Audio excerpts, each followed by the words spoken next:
Dans cette vidéo, je vais vous montrer comment une lentille convergente peut former une image d'un objet qui émet de la lumière.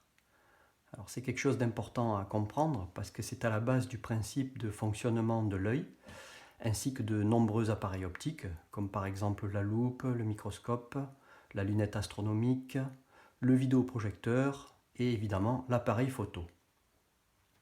Alors commençons par voir la déviation des rayons lumineux par une lentille convergente. Alors on va voir d'abord comment une lentille convergente dévie un seul rayon lumineux. Donc pour ça je vais utiliser un laser. Lorsqu'un objet émet de la lumière, il l'émet sous forme de rayons. Et si ces rayons passent à travers une lentille convergente, ils sont déviés. Donc on l'a déjà vu, je vous le montre à nouveau ici. Voici un rayon. Si ce rayon passe à travers une lentille, on voit qu'il est dévié. Voilà, ceci, je le réexplique rapidement, est dû à deux phénomènes de réfraction. Un à la première face d'entrée de la lentille et un deuxième à la sortie de la lentille. Alors, une lentille convergente dévie les rayons de façon particulière et je vais vous montrer trois points particuliers qui sont caractéristiques d'une lentille convergente. Alors, le premier s'appelle le centre optique. C'est tout simplement le centre de symétrie de la lentille. Et lorsqu'un rayon passe par ce point, donc je vais aligner le rayon sur l'axe optique de la lentille. Je vais placer la lentille ici. Donc le centre optique est le point de symétrie, le centre de symétrie de la lentille. Et on voit effectivement que dans ce cas, le rayon n'est pas dévié. Donc c'est le seul point qui se comporte comme ça. Lorsque un rayon passe par ce point, quel que soit le rayon, il n'est pas dévié. Ensuite, lorsqu'un rayon arrive sur la lentille en étant parallèle à l'axe optique. Alors, je vais le placer comme ça, par exemple un rayon comme ça, qui arrive parallèle à l'axe optique.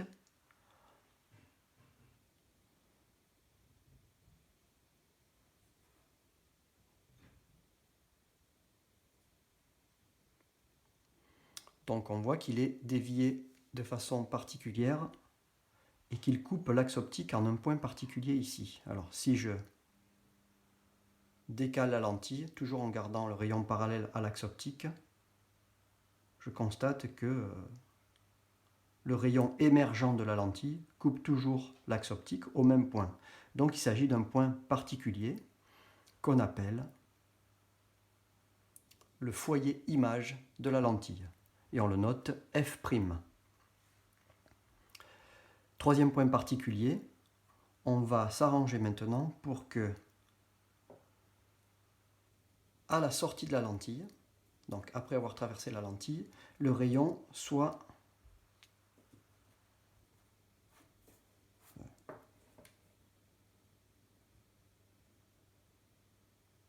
parallèle à l'axe optique. Et donc ici, voilà, on constate que le rayon, avant d'avoir traversé la lentille, a coupé l'axe optique en un point particulier aussi, qui s'appelle le foyer objet de la lentille et qu'on note avec la lettre F. Regardons maintenant ce qui se passe pour plusieurs rayons qui proviennent d'un point d'un objet et qui vont traverser la lentille. Donc on peut constater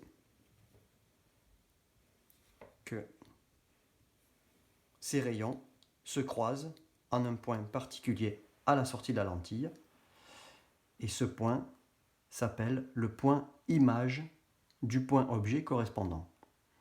Et en général, on le note avec la lettre B', le point objet étant noté avec la lettre B. Alors, que se passe-t-il maintenant si l'ensemble de tous les points qui constituent un objet qui émet de la lumière émettent des rayons qui vont traverser une lentille convergente? Et bien en fait, chaque point va former son point image correspondant et l'ensemble de tous les points image va former ce qu'on appelle une image de l'objet. Alors, démonstration. Comme objet, j'ai choisi une photo sur l'écran d'un ordinateur. Donc cet objet est plan et je vais le placer perpendiculairement à l'axe optique. Alors, voici la lentille. Donc son axe optique est comme ceci.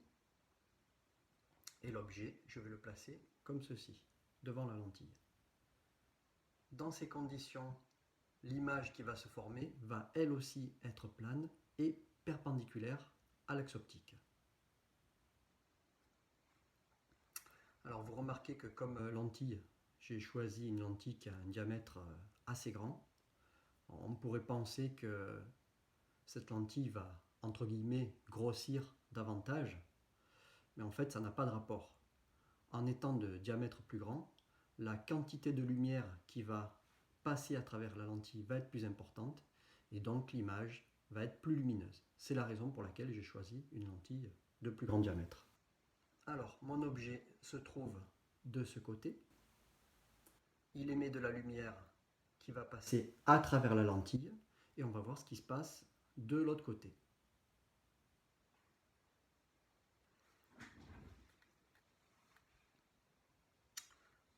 Donc je positionne ma lentille, par exemple ici. Alors, on peut voir ici un petit reflet sur la lentille de l'image. Bon, ce n'est pas ce qui nous intéresse ici. Nous, on veut vraiment voir ce qui se passe après la lentille. Là, on ne voit rien de particulier. Et maintenant, j'ai ici un écran blanc que je vais progressivement rapprocher de la lentille. Et je constate que pour une position particulière, ici, j'ai une image qui se forme.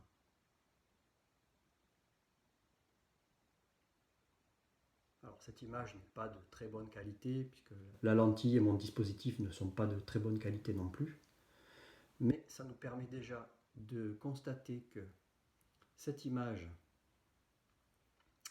est à l'envers par rapport à l'objet. On voit le ciel qui est en bas. Et on voit aussi qu'elle est plus petite que l'objet. Ça correspond à quelque chose de plus petit que l'écran d'un ordinateur.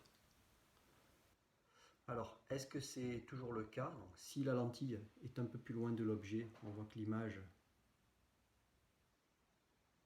est plus petite. Par contre, si je la rapproche de l'objet, je constate que l'image est plus grande. Donc en fait, la taille de l'image dépend de la position de la lentille par rapport à l'objet. L'image peut donc être de taille plus importante que celle de l'objet, mais dans ce cas-là, on va perdre en luminosité. Voilà, je vous renvoie au cours et aux exercices pour voir comment on schématise tout ça et comment on détermine la position de l'image par rapport à celle de l'objet et de la lentille.